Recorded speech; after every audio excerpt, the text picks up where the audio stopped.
Men shu Go'zal mahalla fuqarolarni raisi saylovi bo'ldi. O'sha saylovda 3 ta nomzod bo'ldi. Shu nomzodlarning orasidan g'olib bo'lib, shu mahallaga rais bo'lib saylandim. Ilgari turli davlat idoralarida xizmat qilganman, ma'lumotim bo'yicha jurnalistman. Endi bitta narsa borki, mahalla shunday bir tizim ekanki, bu yerda aholi bilan bevosita ishlaysiz. Uni ilgari agar davlat idorasida ishlasangiz, uni ma'lum tomondan ko'rishingiz mumkin, ish jarayonini o'rganishingiz mumkin, yoki oilasini bilmasligingiz mumkin, yaqinlarini bilmasligingiz mumkin. Endi mahallada ishlaganingizdan keyin bu shunday tizim ekanu, o'sha oilada necha kishi yashaydi, qanaqa muammosi bor, u nima bilan shug'ullanadi, qanaqa nafas oladi, hammasini bilar ekansizda, o'rganar ekansizda. Bu tizim shunga o'zi olib kelar ekan. Mahallada surishtirib berishadi. Kelin olmoqchiman, qiz olmoqchiman deyishadi. Shunda mana shu odam kim ekan deyishadi. Men bu odamni tanimadim, lekin demak bu yaxshi xonadon ekan deymiz-da. Nimaga desa, bizga ish tushmagan deymiz. Endi mahallaga ish tushadigan odamlar bor, ish tushmaydigan odamlar bor. Endi bu degani mahallaga ish tushsa, ish tushmasa bu mahalla beyetligi joyda o'tirsin degani emas. Biz o'zimiz shu mana bizning mahallada 34 ta ko'cha bor. Endi 5 ta katta ko'chalarimiz bor, keyin ber ko'chalarimiz bor, tor ko'chalarimiz bor. Endi shu har bitta ko'chada ko'cha boshlarimiz bor. Biz shu ko'chadan sirtdan borib, shu ko'cha boshlar bilan bu oilaning ahvoli qanaqa, bu oilada nima bo'lyapti, yetishmovchilik qayerda bor deb o'rganamiz. Mana shu bitta narsa bor. Men bu narsaga endi juda o'zim ham hayron qolganman. Shu mahallaga yangi rais o'tirganim 3-kuni xonada o'tirganda telefon bo'ldi-da. Bizga kelib sizlarning mahallada asfalt qilmoqchimiz dedi. Men hayron bo'ldim. Asfalt ham qilar ekan deb mana mahallaga kelibdi. Keyin yaxshi dedim, ko'chani rejasini berishdi, telegramdan tashlab berishdi, borishdi. Shu ko'cha bilan borib shug'ullanib qarasak, bitta uy ko'rdim-da. Shu uy devorlari nurab yotibdi-da, endi shipir qo'yib qo'yganda. Agar yaxshigina yomg'ir yog'adigan bo'lsa, devor tushib qolishi mumkin. Men bu uyga kirsam, keyin men bilmasdim bu yerda. Mahallamiz 134 gektarda, endi katta mahallada. Endi ilgari shu mahallada men 2000-yildan beri yashayman, lekin shunaqa uy bor deb o'ylamadim. Devor ichiga kirsam, oshxonaga bunday qarasam, men hayron bo'ldim. Nahotki Toshkent shahrida shunaqa markazda shunaqa oshxona bo'lishi mumkin deb. Keyin qarasam, surishtirsam, bu yerda xotin ikkinchi guruh muddatsiz nogironlari yashayotgan. Keyin men shu yerda aytdim, shu nahotki shuni chora ko'rish kerak deb, keyin mahallamizning oqsoqollari bor, kengashi bor. Shularga shuni nima qilamiz deb aytdim. Keyin aytishdi, endi aytadiki, nima deydi, bir mushdan bersang, nima deydi, ish hammasini hal qilsa bo'ladi. Bir mush bo'lib birlashsak, shuni qilsak bo'ladi deyishdi. Saxovat ko'mak jamg'armasiga murojaat qildik. Undan 10 million so'm pul oldik o'tga. Keyin xonadonni qarindoshlarini jalb qildik, mahallamizning tadbirkorlarini jalb qildik. Shu xonadonni tegi bilan buzib tashab, 3 oy ichida sentyabr oyida ustini yopib bitkazib berdik-da. Shu darajada mana mahalla, agar bu degani bu buni men qildim deyotganim yo'q, uni mahalla qildi, mahallaning aholisi qildi, mahallaning fidoyilari qildi. Biz o'sha bola o'zi yigit murojaat qildi mahalla aholisiga. Biz ularga borib ipoteka bankidan kartochka ochib berdik va mana shu kartochkaga mahallada kim 10 ming tashladi, kim 100 ming tashladi, kim 5 million tashladi, kim 10 million tashladi. Mana shuni hisobiga mana hozir shu fuqaro mana shu uyda yashab kelmoqda. Men aytmoqchimanki, mahalla hali kuch bo'lib bir ishga yopishsa, shuni qilsa bo'lar ekan. Qachon tinch bo'ladi mahalla? Mahallada jinoyat bo'lmasa tinch bo'ladi. Mahallada shovqin bo'lmasa tinch bo'ladi. Mahallada urush janjal bo'lmasa tinch bo'ladi. Mahallada g'iybat bo'lmasa tinch bo'ladi. Ishsiz odamning o'zi yo'q. Bu mahalla degani bir-biriga bevosita mana bir-birini taniydi, bir-birini biladi. Chunki mahalla yetiligi uyga borib mana xatlar o'tkazamiz. Aholini ro'yxatdan, mana yaqinda aholini ro'yxatga oldik. Hamma xonadonga kirib chiqdik. Undan oldin ham xatlar o'tkazganmiz. Unda ham mana deyarli hamma xonadonlarga kirib chiqamiz.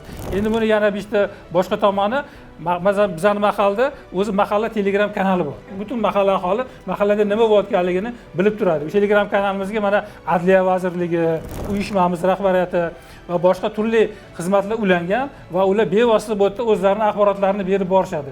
Chunki bu yerda yana bitta narsa bor. Hozirgi kunda kiber jinoyat kuchayib ketdi. Mana shu o'zimizning kanallarda deyarli har kuni kiber jinoyatlarning oldini olish bo'yicha turli xabarlar va videoroliklar berib boramiz. Bir kun 7:30 deb telefon qildi bittasi, rais, men ko'chada bitta yosh bolani topib oldim. Yuribdi ko'chada, o'zi bilmayapti uyi qayerdaligini dedi. U bola 5 yosh ekan, velosipedda haydab chiqib ketgan uydan-da. Endi 7:30da uydan chiqib adashib kelgan. Qayerda turar ekan desam, "Men bu yerda turar ekan" dedilar. Keyin borib o'sha bitta xonadonga berdik-da, shu mahalla kanaliga rasmga olib, qalin tashladik bolani.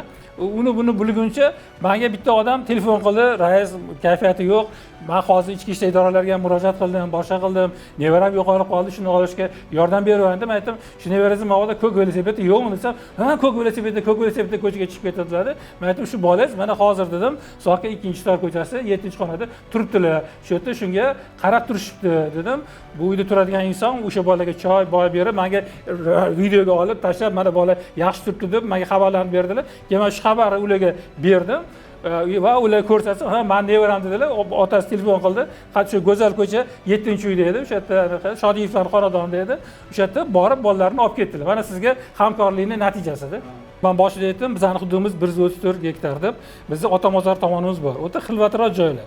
O'sha yerga mana zakladka degan narsa bor, endi yo'q emas. Bu narsani ham mana hozir nisbatan oldi olindi. O'sha joylarga kamera qo'ydik. Oldin kamera qo'ymasdan oldin shu yerdagi bitta holat bo'lganda fuqarolarimiz telefon qilardi. Rais yo'q Rustam aka, mashqqa begona odamlar kelib qoldi. Men tanimadim deb rasmga olib sekin tashlab berishadi. Men shu zahoti profilaktika Facebookga tashlab berardim. Borib bitta-ikkitasini joyida ushlagan holatlari ham bo'lgan. Va o'sha yerlarga keyin o'tdan tozalab, uchga mana hozir mahallamizda tungi chiroq o'rnatilmagan joy qolmagan. Hamma joyga biz shahar nuriga ariza berdik. Mana yo'q joylarimiz bo'yicha o'sha yerlarga ham mana tungi chiroqlarni qo'yib berishdi.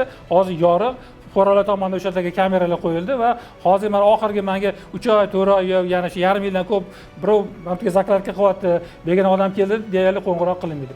Mana yaqinda mana bitta Koreya markazida yana qurilish bo'ladi. U yerda uni mana Koreya madaniyat markazi ham bizning mahallamizda faoliyat olib boradi. Juda katta markaz, respublikada yagona markaz. Hozir shuni ikkinchi qurilish ketadi, katta qurilish bo'ladi.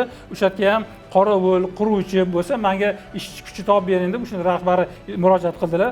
Hozir shuni yaqinda qurilish boshlanadi. Shunga e'lon beramiz va shu mahallamizda yana ishsiz odamlar bo'lsa, shu yerga chiqib ishlashlari mumkin bo'ladi. Jinoyatchilikni oldini olish borasida mana bizning mahallamizda ikkita profilaktika inspektori hozir kunda faoliyat yuritib kelishmoqda.